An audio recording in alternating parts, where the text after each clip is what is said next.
Hello friends. अब हम बात कर रहे हैं मैसेज 208 की। 208 में क्या कहता है ये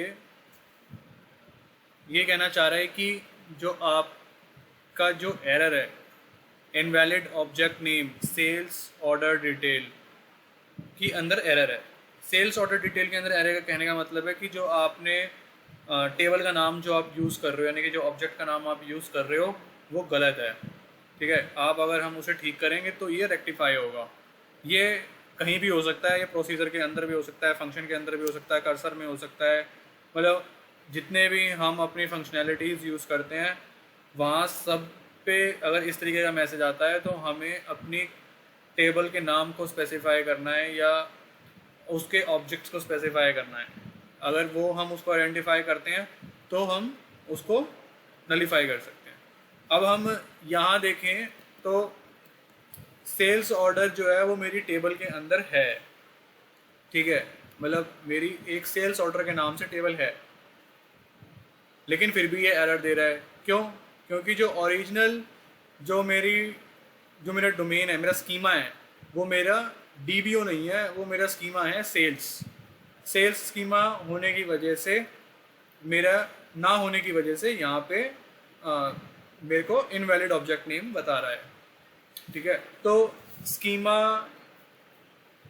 बाय डिफ़ॉल्ट तो डेटाबेस के अंदर जो स्कीमा डीबीओ हम सेट करके रखते हैं, लेकिन कभी पर क्या होता है, कई बंदे अपने डेटाबेस में कोई स्पेसिफाइड जो स्कीमा है वो यूज़ करते हैं। जैसे कभी कभार हम अपना, जैसे आप GoDaddy पे अगर डेटाबेस होस्ट कर रखा है तो वहाँ पे बाय डिफ़ॉल्ट जो यूज़र नेम होता है उसका वो स्कीमा बन जाता है। तो कभी कभार उस नाम से वो स्कीमास क्रिएट हो जाते हैं। तो क्या होता है कि जब हम टेबल तो बना देते हैं, जब हम सर्च करने लगते हैं, जब हम बनाने लगते हैं तो हमारे को बहुत ज़्यादा मुश्किल होती है आइडेंटिफाई करने में। तो उस चीज़ का भी ध्यान रखें।